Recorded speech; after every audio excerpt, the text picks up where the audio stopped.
Hi, this is Kimahli Powell, Executive Director of Rainbow Railroad, and I'm here with you today because I'm sure some of you have been wondering what's been going on in Tanzania and how you can help.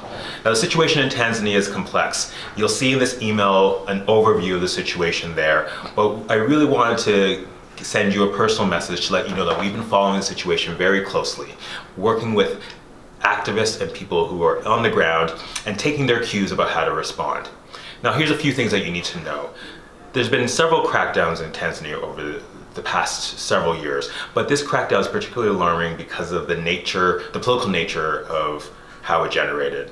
You had an individual, Paul Makonda, who's a regional commissioner of Tanzania, who, for purely political reasons, declared that he has a list of thousands of LGBTQI individuals who will be released and rounded up in order to curry favor within the government, and particularly with the president.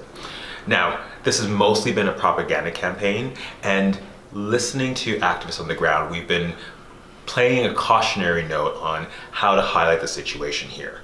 But in the midst of the crackdown, and there have been some arrests, there have been disturbing calls to withdraw aid from Tanzania. And I mostly wanted to send you a message to explain why that's not the best idea and to give some recommendations based on our conversations moving forward. The pulling of aid, while it's understandable, actually helps put more people at risk.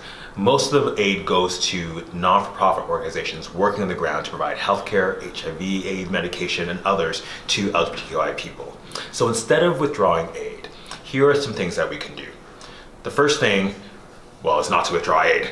The second thing is to have governments work with NGOs on the ground who are providing support, because that's key at this stage.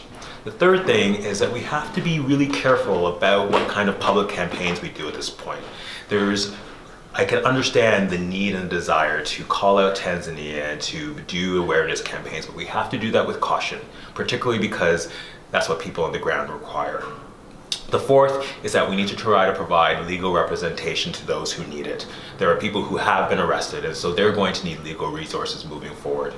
And finally, our organization is going to be looking at ways to help find relocation efforts. Tanzania is a hard country to help relocate refugees from, and so we're going to be looking at various pathways and keep you up to date if we are successful.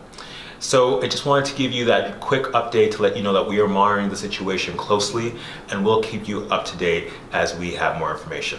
In the meantime, I want to thank you for your continued interest in our work and your continued support.